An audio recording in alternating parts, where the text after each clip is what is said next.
choses à vous dire en introduction. Merci de m'avoir présenté rapidement. En réalité, je suis ni conférencier, ni psychologue, ni philosophe. Et j'ai deux choses à vous dire avant de démarrer. La première, c'est de parler d'engagement devant des gens qui sont engagés comme vous, c'est quand même gonflé. La première des choses. Et puis la deuxième des choses, c'est que, en fait, j'ai commencé à réfléchir à la notion d'engagement parce qu'on me l'avait demandé il y a une dizaine d'années maintenant, à l'époque où j'étais assez engagé dans un réseau qui s'appelle le Réseau Entreprendre. Et je ne sais pas pourquoi, il m'avait dit pour les 30 ans de Réseau Entreprendre, on va faire une petite manifestation, est-ce que tu pourrais parler d'engagement? Ouais, enfin, sauf que je n'avais rien à dire à l'époque. Alors j'ai réfléchi, et c'est cette réflexion-là que je vais vous livrer ce matin. Je ne me suis pas trop cassé la tête, j'ai repris purement et simplement ce que j'avais déjà travaillé il y a 10 ans.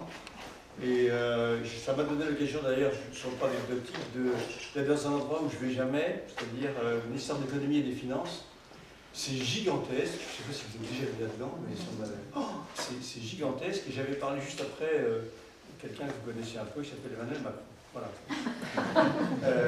Qui est beaucoup plus doué que moi sur le plan des locutions, sans aucun doute.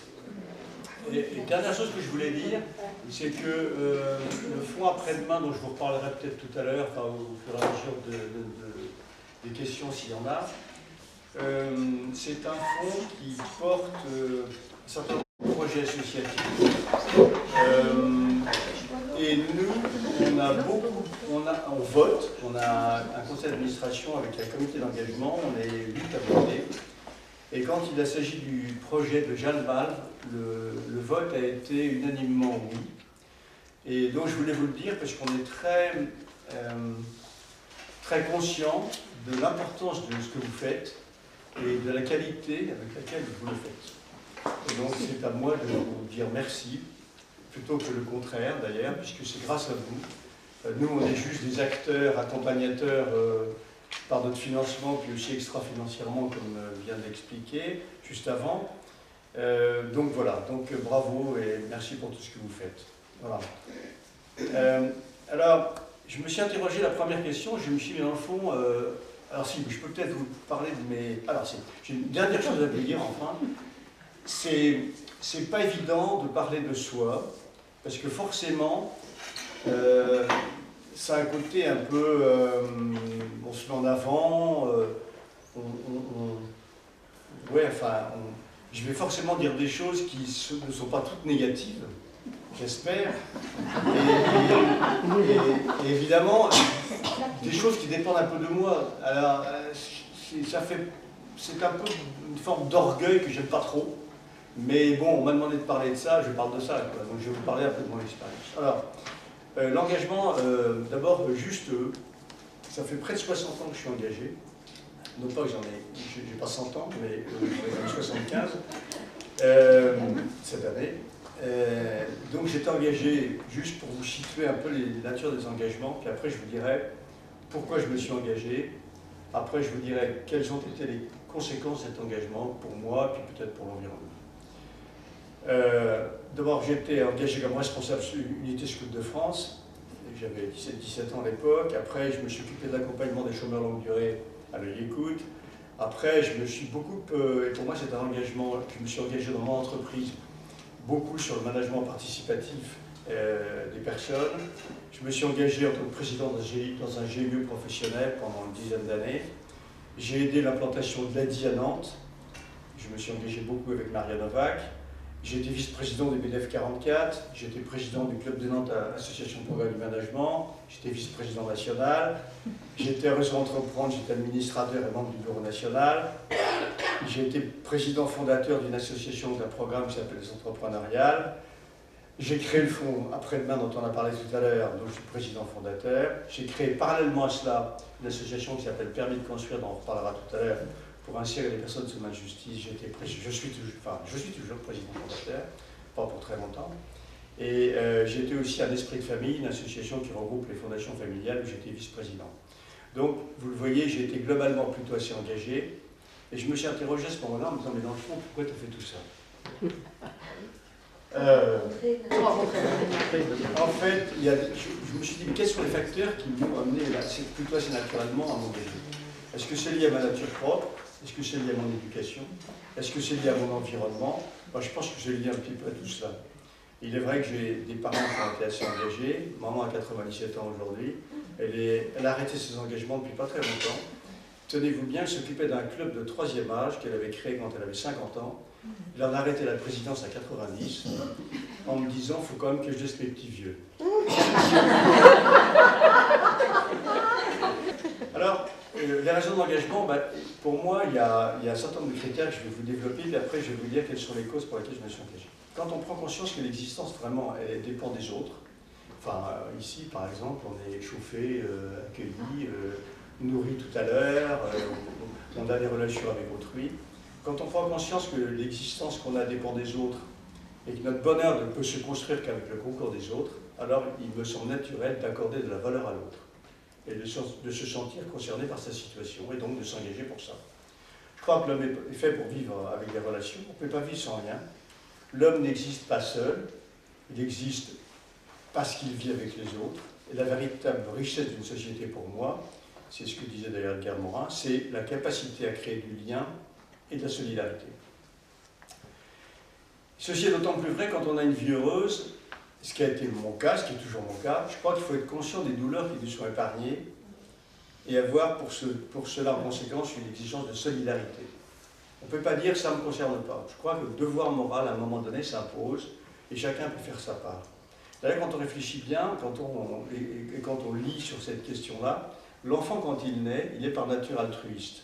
Un enfant, il a envie d'aider l'autre. Et puis après, ça se gâte parfois. Mais parfois aussi, ça peut perdurer. Donc il me semble que l'engagement, c'est comme quelque part un peu une ligne d'action qu'on se fixe avec des hauts et des bas. C'est un processus qui est continu, mais qui varie en intensité en fonction des périodes de vie, en fonction de ce qu'on aime faire et puis des opportunités qu'on peut saisir ou non. J'ai donc identifié, moi, une dizaine de raisons qui me sont propres. Vous avez chacune les vôtres. Peut-être vous y retrouverez dans quelques-unes de ces raisons. En fait, je m'engage pour... J'en ai identifié 10, mais je crois que la première des premières, enfin, il y en a au moins 2 qui sont pour moi peut-être les plus importantes, les 2 premières. La première, c'est d'agir. Je m'engage pour agir et être utile. En fait, ce qui compte dans la vie, c'est pas tellement ce qu'on dit. D'ailleurs, le monde politique devrait un peu s'inspirer de ça. C'est plutôt ce qu'on fait. Je crois que seuls les actes engagent. Et en réalité, on le sait bien d'ailleurs, dans le quotidien, c'est pas l'amour qui est important, ce sont les preuves d'amour. Et donc, en agissant, on peut être utile aux autres. Et je trouve que c'est un formidable privilège, dans le fond, que de pouvoir être utile et de pouvoir agir sur la société. Et finalement, est-ce que notre bonheur n'est pas un peu la conséquence de notre propre utilité au monde? Alors quand on écoute les pessimistes, et il y a de quoi faire sur les écrans de télévision, à la radio et ailleurs, quand on écoute que les pessimistes, on pourrait se dire que c'est pas la peine d'agir quand on voit le poids immense des choses et des fragilités de ce monde, et en même temps, parallèlement à ça, la faiblesse que nous avons pour y répondre. Pour autant, moi je suis convaincu que ce sont tous ces petits efforts conjugués et cumulés qui vont créer un monde meilleur. Et finalement, c'est aussi en se battant, enfin en travaillant pour, en se battant contre, finalement je me dis qu'il est finalement beaucoup plus agréable qu'une victoire soit difficile, dès lors que le combat dépend de nous. Alain disait le pessimisme est d'humeur et l'optimisme est de volonté, ben je crois que c'est ça en fait. En fait, ce monde, on le fera évoluer que parce qu'on a la volonté de le faire évoluer. Et j'ai écouté sur France Culture ce matin une émission remarquable, je vous recommande je suis tombé dessus par hasard, j'en avais assez d'entendre des informations épouvantables générales, et je suis allé sur France Culture, il y avait Pierre-Henri Tavoileau, je crois, peut-être certains le connaissent, et puis un autre qui était, que tout le monde connaît, qui s'appelle Jérôme Fourquet. Et il parlait de la société, de l'état de la société actuellement, et justement de l'idée de faire société, et notamment l'idée du vivre ensemble, en disant que tout ça c'était bien perdu. Et donc il y a 1 heure sur ce sujet-là, avec 2 personnes assez remarquables que je vous recommande d'écouter un podcast. Moi je crois que je vais la réécouter. J'ai trouvé ça vraiment assez intéressant dans la construction du débat et en même temps dans l'analyse qui est faite et qui donne des perspectives un peu optimistes. Dieu merci. Donc, premier élément de mon engagement, bah, c'est voilà, j'ai juste envie d'agir, d'être utile. Voilà. Et je reprends encore l'exemple de ma maman, qui est toujours vivante et qui a la pêche. Et l'autre jour, elle me dit, tu sais, mon pauvre Cyril, le plus difficile pour moi, c'est que je suis plus utile. Cette notion d'utilité, je crois qu'elle est vraiment importante. Il y a une deuxième notion pour laquelle je m'engage, une notion vraiment importante pour moi, c'est une façon pour moi d'affirmer ma liberté. Moi, j'ai besoin d'être libre. Peut-être sans doute vous aussi. Je crois que si on a besoin d'être libre pour penser, d'être libre pour agir, pour faire ce qu'on a envie de faire, sous condition qu'on préserve la liberté des autres, évidemment. Et cette liberté-là, finalement, c'est la liberté de choisir. D'ailleurs, on n'est pas obligé de s'engager. On s'engage, puis si on a envie de le faire. Et donc, on est aussi libre à la fois de s'engager, qu'on est libre de choisir la nature de ces engagements.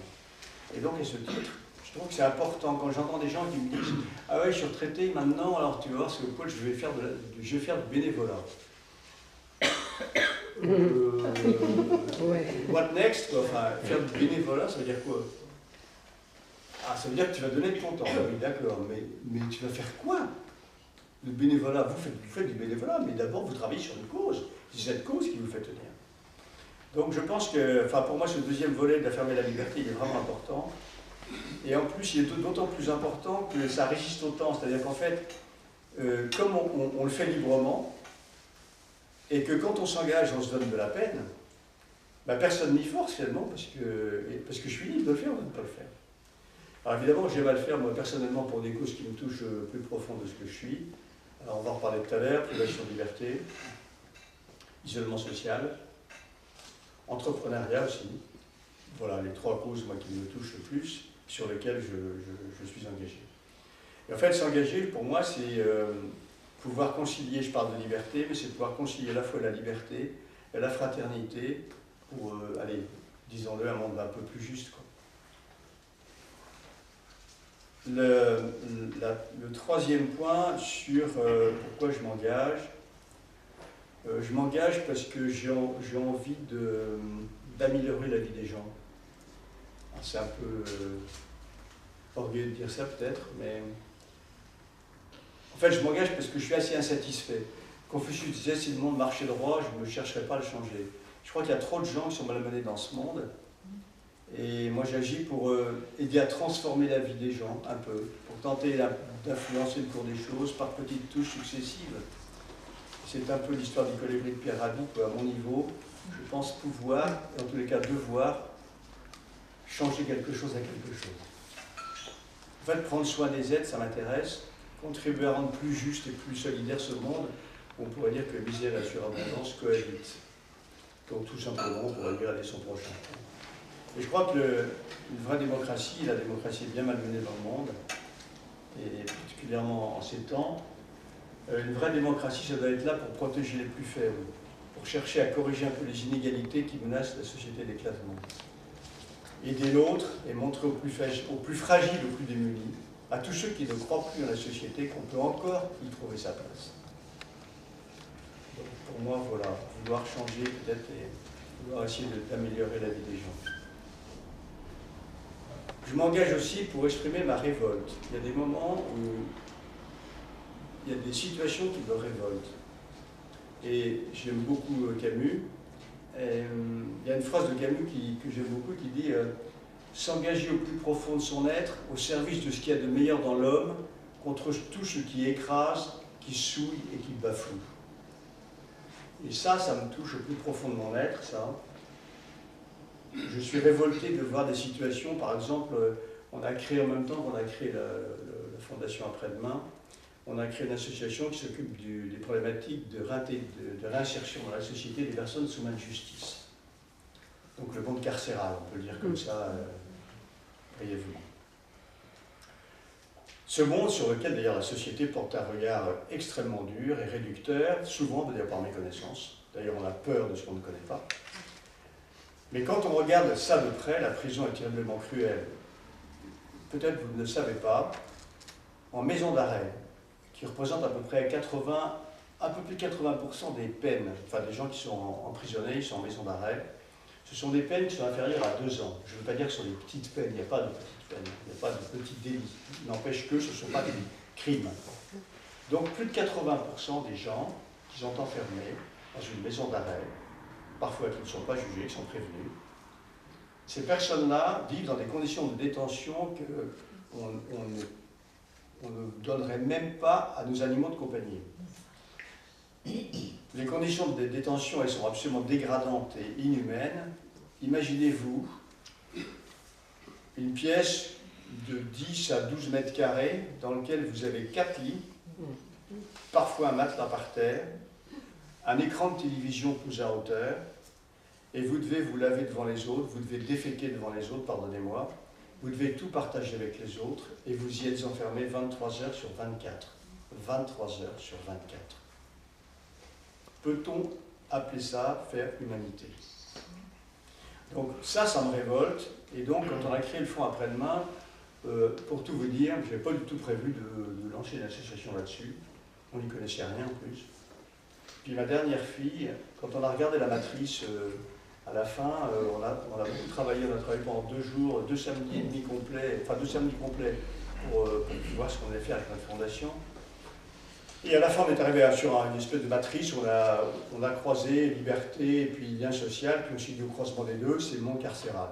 Et ma dernière fille me dit, mais papa, on va créer une fondation, on va pas beaucoup bosser, on va pas mettre les mains dans le cambouis, tu vois. Alors, je lui dis, bah, tu te rends pas compte, c'est du boulot, non, il faut qu'on crée l'assaut avec. Alors on croise, puis effectivement, on se trouve privation de liberté, elle me dit, bon, privation de liberté, bah, on n'a qu'à faire un truc sur le monde carcéral.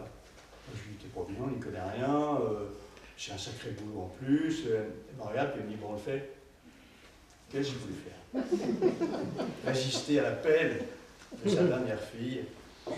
Donc on est parti là-dessus, on a créé l'association Permis de Construire, donc qui s'occupe de cette question-là. Alors c'est vrai qu'il ne faut pas ignorer le délit qui a été commis, si je continue un peu sur ce sujet-là, mais je pense qu'on a oublié peut-être qu'un détenu, avant que d'être un délinquant, est d'abord un être humain, enfin une personne humaine. Donc ça c'est le premier point, donc considérons cette personne comme une vraie personne, une belle personne qui à un moment de sa vie a commis un délit, et alors n'attachons pas cette personne définitivement à son délit. Donc purger une peine de prison aujourd'hui, c'est être réduit vraiment à une passivité et à une forme d'inutilité. Tout à l'heure je parlais d'utilité.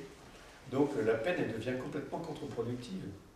Et ça nous a vraiment révolté, et du coup on a créé Permis de Construire. Et depuis, l'idée c'est on donne une chance à des personnes qui potentiellement ont vraiment en ont manqué tout au long de leur vie, on les aide à se réinsérer et on évite ainsi la récidive. Juste 2 chiffres à vous donner. 60% des personnes détenues récidivent dans les 5 ans. Le dernier chiffre c'est 63%. Je ne sais pas si vous vous rendez compte. Nous, on en a accompagné à ce jour 1800. On a 10% de récidive. Et surtout, on a 65% des personnes qui ont un projet de vie. Et ça, pour moi, c'est fondamental, parce que ça veut dire que ça y est, on repart. On repart. La deuxième chose qui m'avait révolté, c'était à l'époque où je dirigeais ma PME, c'était l'handicap en entreprise. J'étais très loin de cette problématique-là. Je n'ai pas de famille, dans ma famille d'handicapés physiques, et mental non plus d'ailleurs. Et quand j'étais dirigeant, mon directeur financier me dit un jour, Cyril, il faut qu'on paie la taxe pour les handicapés. C'est quoi ce truc? C'est une taxe qu'il faut payer, voilà. Mais je dis, on ne peut pas faire autrement que de payer une taxe. Si, on peut, il suffit d'en accueillir. En accueillant les handicapés. Donc cette décision, je l'ai prise très vite, et je n'ai pas demandé au personnel ce qu'ils avaient envie de faire. Par contre, je les ai réunis après, puis je leur ai dit, écoutez, voilà, j'ai fait venir le professeur Maté, j'ai fait venir Brigitte Pergoin-Vert, que je connais, qui est une femme médecin, handicapée physique elle-même, et on va passer 1 heure avec ces 2 personnes à discuter de handicap physique, et parce qu'au bout du compte, on va embaucher des personnes handicapées physiques. Donc je ne vous laisse pas le choix, mais pour que ce choix soit plus facile à accepter, on va échanger sur cette question-là. Ça a été assez formidable, et les conséquences ont été encore plus formidables que juste cette période de cette pédagogie pendant 1 heure, là. En fait, je crois qu'on a cassé des codes dans la tête des gens, on les a fait évoluer, moi le premier d'ailleurs, et je pense qu'ils ont eu, certains m'ont dit, on avait très peur du handicap, maintenant on est plus à l'aise, d'autres m'ont dit, on n'y a jamais pensé, enfin que sais-je. Et en fait, quand on y réfléchit, c'était rien du tout, c'était juste une décision à prendre, faire intervenir des spécialistes pour, encore une fois, travailler sur le pourquoi on fait les choses. Après, on a cassé quelques cloisons, on a mis un ascenseur, tout ça c'est pris en charge d'ailleurs, ça ne coûte même pas un radis pour l'entreprise, donc il n'y a même pas de quoi s'en vanter. Et au bout du compte, on a embauché de nombreux handicapés, notamment fauteuil roulant. Et je peux vous dire que les résultats ont été assez extraordinaires, à la fois pour le personnel qui n'est pas handicapé et pour ceux qui l'étaient, où ça a créé vraiment quelque chose de fort. Et nombreux sont les salariés qui sont venus me dire après, bah, disons Cyril, c'est super, merci, parce qu'on a découvert un monde qu'on ignorait. Et juste pour vous donner une anecdote qui est quand même assez... qui montre à quel point c'était devenu comme une espèce de... Comment dire, ah bon, on a des handicapés dans l'entreprise, ah bon? Ah bon, oui, c'est vrai. Et je me souviens un jour le délégué du personnel, syndicaliste CFDT, qui était handicapé en fauteuil roulant, assistant commercial, et Philippe qui me dit, Cyril, il faudra qu'on se voit, parce que j'ai un problème avec un gars du magasin qui emmerde tout le monde, il faudra qu'on se voit, c'est assez pressé et tout. Bon. Et moi, mon bureau était au premier étage, et là, il n'y a pas d'ascenseur, il y a un ascenseur dans l'autre partie du bâtiment. Et moi, je lui dis, mais sans même réfléchir 2 secondes, je lui dis, bah, ok, vous montez quand vous voulez. Et là, il me répond, en fauteuil roulant, ça va être sportif. Ben, je lui dis, prenez votre élan. Cette anecdote qui pourrait sembler choquante un peu, si vous voulez, en fait, bah non, quoi, voilà. Et quand je voulais tenir la porte ou le plateau à la cantine, il me faisait comprendre qu'il était assez grand pour se débrouiller. Voilà, ça pour dire que, je reviens, je suis parti un peu sur l'anecdote, mais bon, ça faisait partie du 3 ou 4e point sur pourquoi je m'engage. Je m'engage parce que je suis révolté pour ces affaires-là. Voilà. Je m'engage aussi, je crois, pour mettre en œuvre des convictions. Alors, j'ai un exemple à vous donner, qui est un exemple d'entrepreneur, en fait. Moi, j'ai pratiqué un management un peu particulier, où je suis parti de l'idée que, en fait, l'homme est comme on le considère. Et quand on est placé au-dessus des autres, finalement, on n'a qu'une obligation de travailler pour eux, de les servir. Enfin, pour moi, ça, c'est ma conception d'entreprise. Et en fait, l'entreprise, elle est un lieu, pour moi, de réalisation possible de la nature humaine, individuellement et collectivement. Et en fait, la finalité de l'entreprise, c'est d'être au service d'eux, clients externes, pour les clients à qui on vend des produits, et aussi clients internes, c'est-à-dire les salariés. En d'autres termes, je pense que l'entreprise est vraiment au service de l'homme et pas le contraire. Et cette conviction-là, pour moi, je l'ai très profondément ancrée en moi. Et derrière, après, je me suis dit, maintenant que tu l'as exprimé aux salariés, parce que j'avais écrit sur 2 pages le mode de management que je voulais mettre en œuvre, après je me suis dit, bah, mon petit père, maintenant que tu l'as écrit, il faut que tu t'y colles. Et en réalité, derrière une période de doute légitime de la part des salariés, à qui on raconte souvent des histoires, allons-y, on va être plus fort demain, on va être plus grand, vous allez voir, ça va être mieux. Et puis derrière, bon, qu'est-ce qui se passe réellement? Là, j'ai vraiment beaucoup travaillé là-dessus, pour essayer de faire prendre conscience à chacun, que chacun, un peu comme les détenus aujourd'hui, enfin avec qui on travaille, chacun a un potentiel de talent, et un des objectifs qu'on a dans l'entreprise, c'est de l'aider à révéler ce pourquoi il est fait. Donc lui donner les moyens de se développer. Moi je pense que manager, c'est un acte de générosité. En fait, un bon manager, c'est quelqu'un qui aime les gens, et qui est donc en capacité de les aimer, d'exiger d'eux-mêmes. Et je crois que c'est ça qui est le plus difficile. L'art, je crois que c'est Napoléon qui disait ça, l'art le plus difficile, c'est pas de choisir les hommes, c'est de donner à tous ceux qu'on a choisis toute la valeur qu'ils peuvent donner. Et je pense qu'on est tous, on est et on a été tous avec un patrimoine de valeurs, de qualité, de talent, d'ailleurs qui donne à chacun son originalité, sa différence, enfin sa richesse, sous condition qu'on le développe pleinement.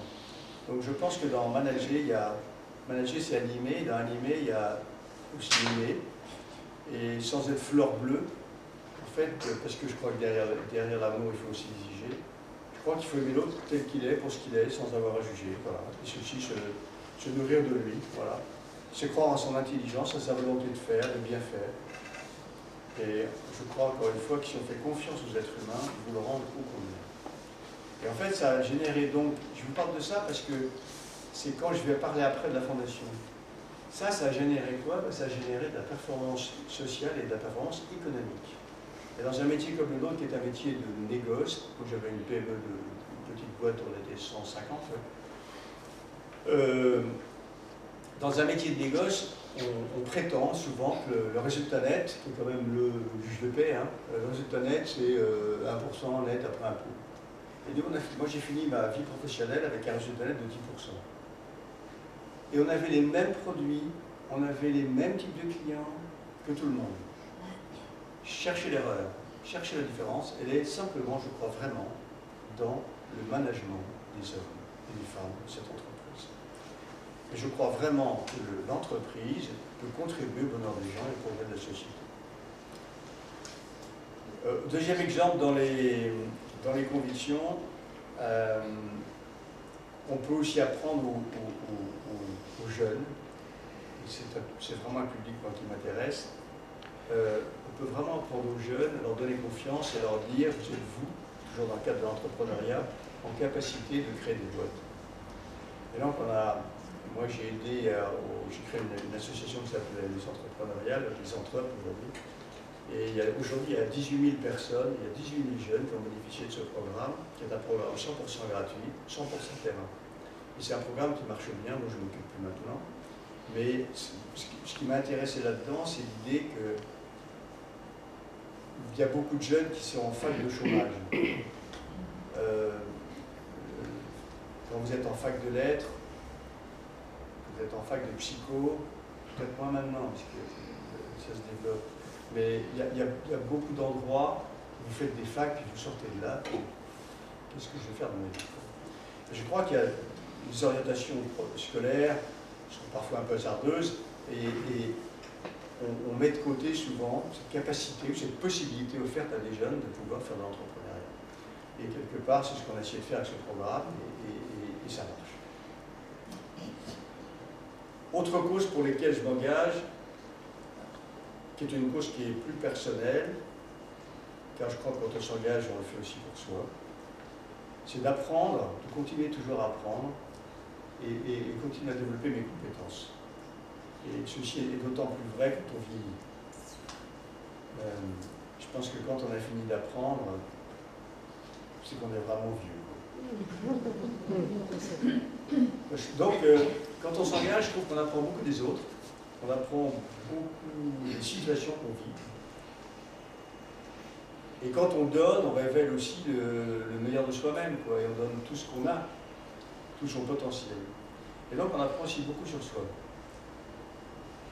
Je trouve que continuer d'apprendre, continuer de se découvrir, de ne pas se laisser enfermer dans des habitudes un peu sclérosantes, qui sclérosent l'esprit d'ailleurs. Moi je pense qu'on commence à vieillir quand on a perdu la soif d'apprendre. Et donc s'engager pour moi, c'est une occasion de me permettre de développer mes talents, de faire fleurir, comme disait je ne sais plus quel poète, ce qu'il y a de meilleur en moi. Autre raison pour laquelle je m'engage, c'est que je m'engage aussi pour changer, ou du moins essayer de mieux comprendre et de changer mon regard sur le monde. Je participe, comme chacun d'entre nous, je pense, à des tas d'idées préconçues, de jugements erronés. Ouais. Et je trouve que s'engager, c'est s'ouvrir un peu les horizons, c'est mieux comprendre le monde, c'est justement éviter d'avoir des idées reçues, des jugements qui sont faux. Alors moi j'ai beaucoup appris dans le monde carcéral, par exemple. J'ai beaucoup appris sur le problème des migrants, j'ai beaucoup appris sur le problème de l'handicap, j'ai beaucoup de choses comme ça qui étaient totalement pour moi loin de mon monde, de bourgeois de province. Et donc, changer son regard sur le monde, pour moi, c'est essayer de porter ensuite un regard plus juste et plus tolérant sur ce monde. Alors, par exemple, j'ai découvert dans le cadre de la fondation qu'on a créée, des tas de problèmes de société qui m'étaient complètement étrangers. Par exemple, je crois qu'il y a aujourd'hui en France, la dernière étude de la Fondation de France donne à peu près, je crois, autour de 10 millions de personnes en France qui souffrent de solitude. Alors, le problème des chiffres, c'est leur abstraction. 10 millions, c'est comme si je vous demandais quelle était la dette de l'État. Bah, à 0 près, on peut se tromper. Bon, c'est 3 000 milliards. Bon,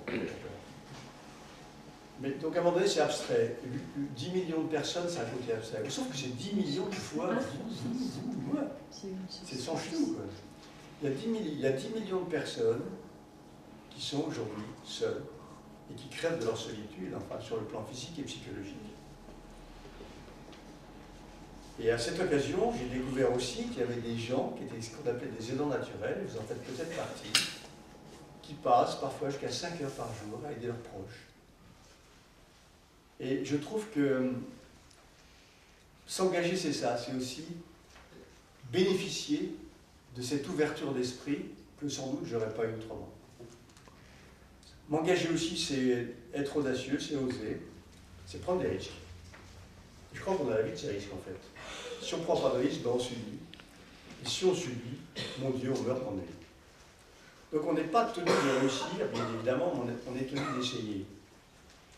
Et d'ailleurs, ne pas échouer, ça veut dire qu'on n'a sans doute pas suffisamment essayé et qu'on n'a pas progressé. Alors, un ou deux exemples de oser. Je cède mon entreprise, j'avais 56 ans, donc j'étais encore très jeune. C'était relatif. Et je me retrouve avec un paquet de sous. Bon. Et là, je propose à ma femme et à mes enfants, je leur dis, après avoir réfléchi sur est-ce que cet argent m'appartient vraiment, etc., sujet dont on pourrait parler chez nous, si vous voulez, après.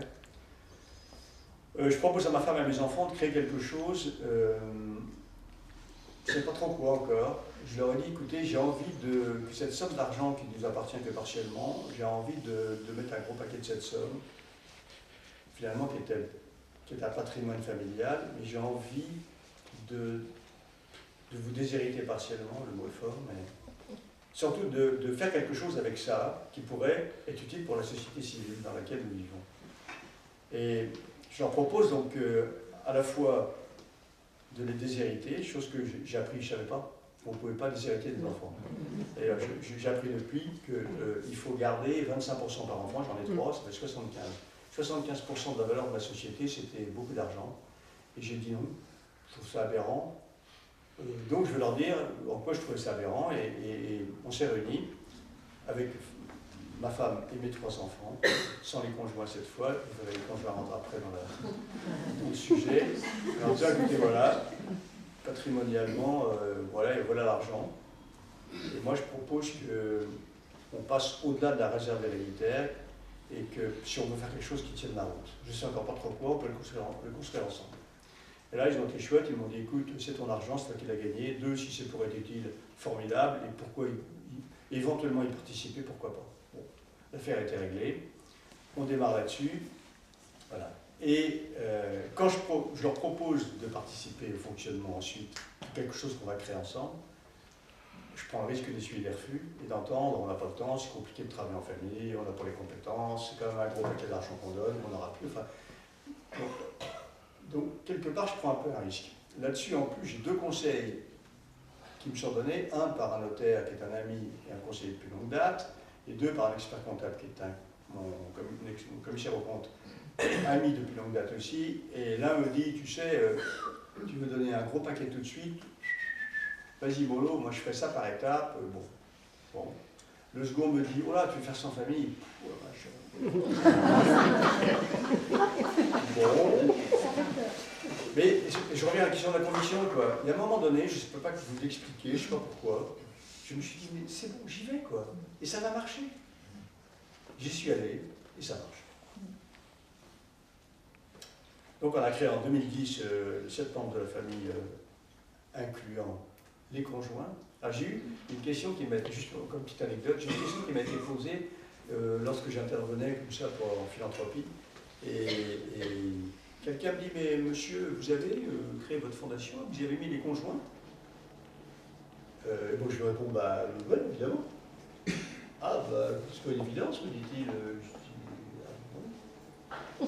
Je dis, mais vous avez des enfants, vous avez marié? Oui, oui, oui, bien sûr. Et quand vous avez marié votre, je sais pas, votre fils, enfin, quand votre fils s'est marié, pardon. Votre fils s'est marié, vous avez dit quoi? Bah, vous avez fait un petit discours? Ah oui, ah, comme moi. Vous avez dit quoi à votre belle-fille ou votre gendre? Ah, qu'on l'a créé comme quelqu'un de la famille. Et puis maintenant, vous créez votre fondation, il n'est plus de la famille. Bon, l'argument était un peu... Enfin, donc en 2010, on crée le septembre de la famille, et là, d'abord, on passe, et c'est là où c'est intéressant, je trouve, c'est en termes d'engagement, c'est que pour que les gens s'engagent, il faut qu'ils comprennent pourquoi ils s'engagent. Et puis il faut qu'ils soient libres de s'engager. Alors moi, comme je suis obsédé par la notion de liberté, j'arrête pas de dire à mes enfants, vous savez, vous êtes libre, je vous répète 10 fois, 100 fois, vous êtes libre. Croyez pas que vous allez faire pour faire plaisir à papa ou à maman. On ne sait jamais dans le fond si vos enfants le font, parce qu'ils le font, parce que c'est la cause, parce que c'est vous, est-ce que c'est un peu de tout, on ne sait pas. Mais moi, je voulais être sûr qu'ils puissent dire, on fait, mais quand on n'a plus envie de faire, on arrête. La seule chose que je leur ai dit, c'est que si on s'engage, on le fait. Et on le fait vraiment. Et je dois dire que 15 ans après, encore une fois, c'est manquer d'humilité que de dire ça, mais je trouve qu'il y a un engagement familial qui m'épate. Hein. Donc depuis, qu'est-ce qu'on a fait dans cette fondation? On a accompagné une centaine d'associations. C'est pas tellement le nombre qui est important, on en accompagne de moins en moins. On a décidé de se concentrer sur le territoire pour être d'abord pour agir le monnaie, et puis pour accompagner vraiment dans la durée, en accompagnement financier et extra-financier, et en faisant travailler les associations ensemble, réseautant, etc. Bref, donc depuis qu'on fait ça, qu'est-ce qu'on fait? Bon, ça participe à mieux comprendre le monde dans lequel on vit. Et là, les relations familiales qui étaient bonnes sont toujours bonnes. Elles se sont transformées, c'est-à-dire qu'en fait, on continue à avoir des bons coups ensemble, hein, et on aime bien ça d'ailleurs. Mais d'un autre côté, on a appris à bosser ensemble, on a appris à travailler, à s'écouter, à se respecter encore davantage, à respecter des idées différentes, à dialoguer. Je vous donne juste un exemple, parce qu'au départ, mes enfants me disaient, ouais, mais enfin, c'est toi qui es chef d'entreprise, on va travailler sur les associations, alors avec des mots qu'on ne comprend même pas nous, stratégie, champ concurrentiel, management, offre, tout ça. Mes enfants me disaient, mais nous, c'est quoi ce machin-là? On ne comprend pas trop, quoi. J'allais, vous allez voir, si on bosse, on va apprendre et on va y arriver. Et en fait, ce qui est intéressant, c'est que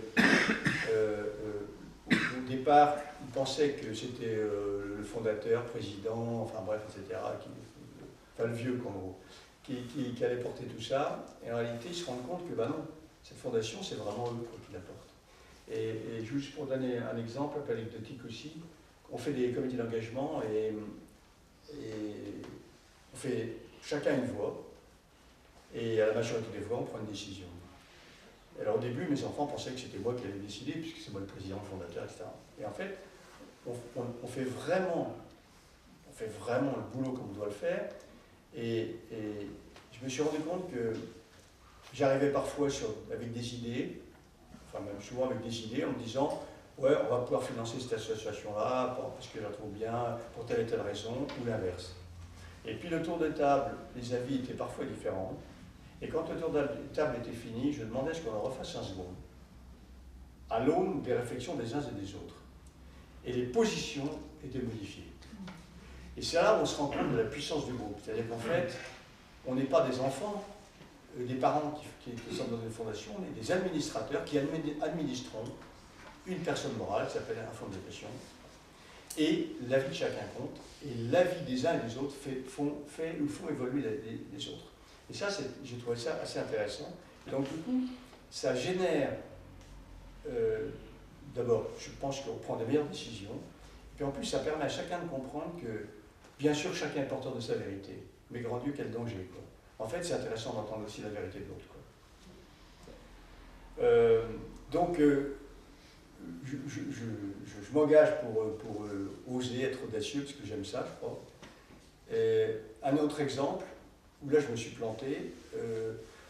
J'ai créé avec trois autres compères une école de formation un peu atypique à l'entrepreneuriat, une école sans prof, sur un modèle scandinave, où ce sont les élèves qui apprennent les uns les autres, qui en travaillant sur leur propre recherche font avancer le groupe.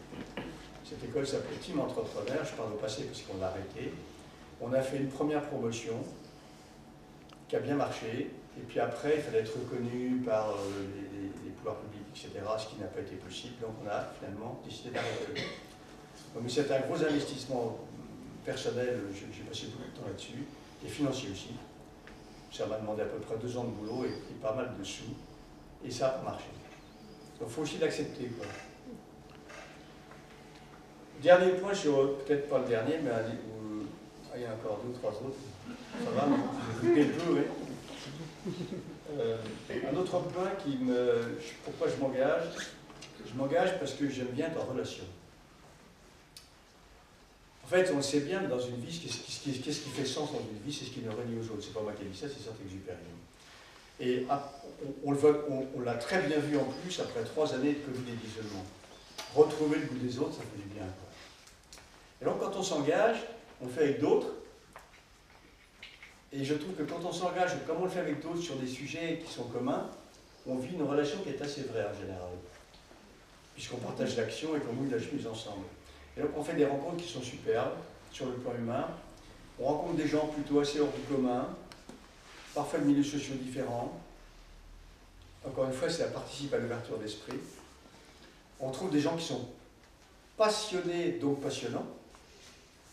On retrouve des personnalités parfois assez atypiques, puis d'autres ordinaires. Et en même temps, avec tout ça, ça fait des choses extraordinaires. Et je trouve que quand on est en relation de cette façon-là, quand on s'engage, je trouve qu'on partage surtout des émotions. Et comme on partage des émotions ensemble et des valeurs souvent proches, on arrive même à se faire des amis aux endroits dans lesquels nous sommes engagés. De façon plus générale aussi, je m'engage pour donner du sens à ma vie. Parce que finalement, quand je m'engage, je prends une décision qui va orienter, structurer ma vie. Et quand on s'engage dans la durée, finalement, ça devient comme une espèce de règle de vie. Et je pense qu'une vie, pour moi, qui a du sens, c'est une vie qui va faire quelque chose d'extérieur à elle-même, en fait. Je m'engage aussi parce que j'ai le goût de l'avenir. Et même si c'est aujourd'hui un peu difficile dans un monde qui est assez anxiogène, il faut bien le dire, assez négatif, on pourrait même dire parfois si culpabilisant, moralisateur, souvent, on finit par croire que tout ça, ça va pas bien et que c'est normal, quoi. Alors oui, c'est vrai, le climat est assez anxiogène. Oui, c'est vrai que tout ce qui est négatif, la violence, la criminalité, les incendies, les licenciements collectifs, les catastrophes naturelles, c'est très télé et photogénique, c'est vrai. Alors ça, on ne demande pas, à mon avis, que ces nouvelles soient tues, je pense qu'il ne faut pas le demander, mais en même temps, ça serait bien que les médias soient un peu plus attentifs aux bonnes nouvelles.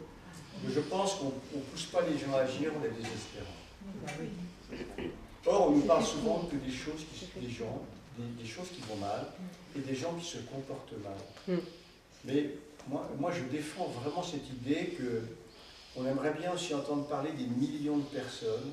Vous savez combien de personnes engagées en France? Il y a 22 millions de personnes qui sont engagées. 22 millions sur 70 millions. On aimerait bien entendre ces personnes-là qui chaque jour œuvrent courageusement, autant qu'ils le peuvent, à améliorer le monde. Alors, l'optimisme ne s'appelle pas seulement l'état d'esprit qui consiste à se dire qu'il faut s'attendre au meilleur plutôt qu'au pire, mais je pense que c'est plutôt une attitude globale qui implique des comportements engagés. C'est ça l'optimisme. Ce n'est pas un optimisme béat. C'est que l'optimisme, c'est d'agir, de penser que les choses peuvent changer et d'agir pour les faire survenir. En fait, je crois que l'espoir, de façon générale, se crée par l'action. Donc s'engager, c'est de dire, ben voilà, j'aborde l'avenir avec une certaine confiance, optimisme, enthousiasme, puis j'essaie de le transmettre le plus joyeusement possible autour de moi.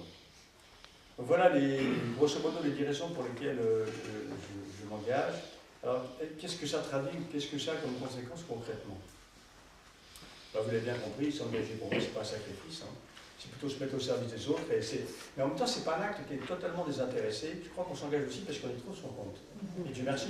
Tout à fait. Je pense d'ailleurs que c'est un peu l'histoire, pour ceux qui connaissent un peu le sujet de Marcel Mauss, du don, du contre-don. On donne, mais on reçoit. Enfin, je reçois, je donne, etc. Et dans l'émission que j'entendais sur Culture ce matin, il parlait justement de ça. Comment c'était pas faire société, c'était le vivre ensemble. Et il disait, la société crée l'individu, il faut que l'individu crée la société. C'est un peu ça l'idée, quoi. Voilà. Donc, c'est sûr que ces engagements, ça a indéniablement contribué à me construire, à me sentir utile, à donner du sens à ma vie, je vous le disais tout à l'heure. En fait, s'engager, c'est agir pour construire du sens, quoi. Alors ça fait quoi? Moi, je trouve que c'est très énergisant. Je trouve que ça donne la pêche. Parce que, bah oui, quand on s'engage, ça développe des sens qui sont l'effort, la volonté. La volonté, ça fait quoi? Ça nous fait grandir, ça nous fait progresser. C'est positif. Avec l'expérience, plus on s'implique, plus on a envie d'agir. Donc, c'est en plus un cercle très vertueux. Donc, c'est très énergisant. C'est aussi très épanouissant. Parce qu'on se rend compte qu'aider les autres, ça rend heureux. En fait, il y a un philosophe que j'aime bien, qui est facile à dire, qui s'appelle Alain, qui dit « il faut vouloir son bonheur et le faire ». Je crois que s'engager, ça y participe. Donc, œuvrer au bonheur des autres, ça contribue largement à notre propre bonheur. Donc, finalement, plus vous engagez, plus vous êtes heureux, et plus, normalement, vous êtes rayonnant autour de vous. Donc, c'est un effet vertueux qui est très positif sur l'entourage. Et je pense que c'est aussi un devoir d'être heureux et de le montrer auprès des autres quand on l'est. Je crois qu'il y a une espèce de fausse pudeur à montrer qu'on puisse être heureux de la vie, quoi. Et pour ceux qui auront encore des doutes sur le fait que l'engagement génère plutôt du bonheur, il y a des scientifiques, et je vous recommande des ouvrages de Sylvie Chautron, du CNRS, qui a beaucoup travaillé là-dessus. Alors je lis parce que je ne fais pas de mémoire de ce qu'elle nous disait, qui faisait la preuve que faire le bien en s'engageant ou en donnant nous le fait sur plusieurs plans. Physiologique, amélioration cardiovasculaire, renforcement des immunités et longévité.